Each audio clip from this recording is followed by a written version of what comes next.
They should assume where the music is, man. You just play me some hard ass. Why they say that? What's they thinking about? Cause I just don't got my twin, bro. I don't got my friends, bro. I just fuck, bro. I don't fuck, bro.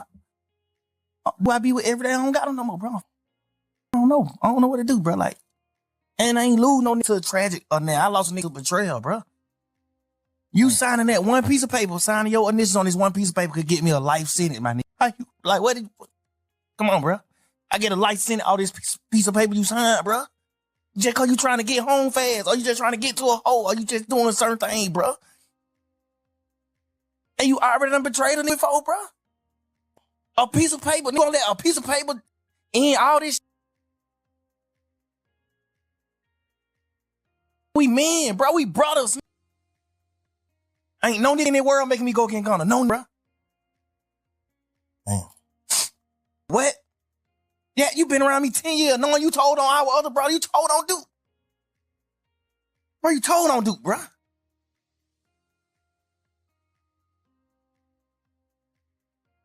When I'm shooting at you, Lil Woody, I helped you hide. You ain't had nothing to do with nothing. He said I helped you hide. There are moments when silence says more than any song could. For an artist like Young Thug, whose career has been defined by invention, whose voice has stretched, cracked, and reshaped the very soundscape of modern rap, the silence after his release feels heavier than any beat, any melody. It is not the silence of rest. It is the silence of someone who has returned from confinement only to find that the walls still follow him. He speaks of struggle. He speaks of how music no longer comes with the ease it once did. Once there was a circle of friends, twin flame of companionship, a community that transformed the act of creation into ritual. Now there are absences. The people who once filled the studio with laughter, with presence, with rhythm, are gone. Some gone by choice, some by betrayal, some gone because the system pried them apart. What remains is the sound of solitude, and solitude, for a man who has always created in communion, is a kind of second sentence.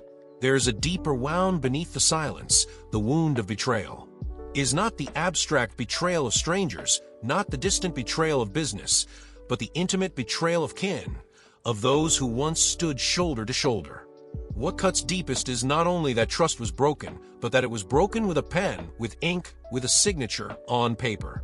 The modern carceral state is built on such paper. Sheets that reduce lives to sentences, contracts that sever communities, affidavits that transform friends into informants. A man can share a decade of loyalty, of meals, of laughter, and then see it all undone by initials scrawled at the bottom of a document. That is the violence of bureaucracy. It transforms flesh and blood loyalty into disposable words. For Young Thug, the silence of the studio is tethered to this betrayal. To make music is to trust the circle around you, to believe that the laughter will not sour into evidence, that the words will not be replayed in courtrooms. When that trust is shattered, creation itself falters. Every beat feels haunted, every lyric surveilled. Prison does not end at the gates. The bars follow you, etched into memory, stitched into habit, echoing in every quiet room. For artists, whose work depends on vulnerability, prison leaves a scar that is difficult to sing through. There is the paranoia of betrayal, the constant awareness that one's words can be weaponized. There is the loneliness of absence, the way friends scatter under the weight of indictments and investigations. When Young Thug says he struggles to create, he is telling us that art cannot grow in soil salted by mistrust. Music for him has always been communal. He has always drawn strength from those around him, from brothers who were more than collaborators. To lose that circle is to lose the architecture that once made creation possible. The industry waits for product. Labels wait for the next single. Fans wait for the next project. Blogs wait for the next headline. But what happens when the artist cannot give? What happens when silence itself becomes the output? In that gap, speculation grows. Silence is read as weakness, as strategy, as rebellion. Rarely is it read as grief. And grief is what lingers here. Grief for lost friends, grief for fractured trust, grief for a circle that once felt unbreakable. Grief reshapes art. Sometimes it leads to masterpieces. Other times it leads to a void. For Thug, that void is not creative indifference, it is mourning. There is nothing new about betrayal in the face of the state. Generations before Thug knew the same fracture. The Panthers infiltrated. Civil rights leaders undermined.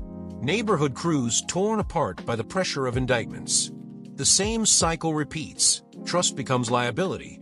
Friendship becomes weakness. Loyalty becomes a test that few pass. Hip-hop has always been haunted by these fractures. From the earliest crews that fell apart under the weight of fame, to the street organizations that became fodder for prosecutors, the genre has carried the story of circles broken. Thug's silence is part of this lineage. His story is not singular. It is an echo of a larger history where Black creativity and Black community are simultaneously celebrated and criminalized. To release music after such betrayal is not simply to release art. It is to release testimony. Every word, every cadence carries the risk of being reinterpreted as evidence. In the courtroom, metaphors are stripped of their art and weaponized as confession. To make music now is to step into danger. Silence becomes a form of self-preservation. Thug's struggle, then, is not laziness or disinterest. It is the awareness that every lyric might be read against him. It is the knowledge that the system listens, waiting for a slip. It is the burden of knowing that friends, once trusted, may deliver those lyrics into the hands of prosecutors. 10 years with a man, a decade of shared breath, can dissolve with a signature. What is lost is not only the friendship, but the time itself. The years become corrupted, tainted by the knowledge that loyalty was conditional. Time itself feels betrayed. When Thug reflects on this, the pain is not abstract, it is cumulative, heavy with memory. And how does one create new art when old time itself feels poisoned? How does one build new songs on a foundation that has been cracked? This is the essence of his struggle. It is not that the melodies are gone. It is that the trust that made those melodies bloom has withered. Yet there is something to be said for silence as a form of song. The absence of release is itself a statement. It tells us of the difficulty of creation under surveillance. It tells us of the loneliness of betrayal. It tells us of the scars of prison that linger long after freedom. In refusing to release, in struggling to create, Thug is giving us a different kind of testimony. The silence itself is the record. To understand Thug's present struggle is to understand the larger structures that ensnare him. Is to see how the carceral state does not simply cage bodies, but cages art. It is to see how betrayal fractures not only friendships, but entire modes of creation. It is to see how music, which once felt infinite, can be silenced by signatures, by papers, by the bureaucratic violence of ink.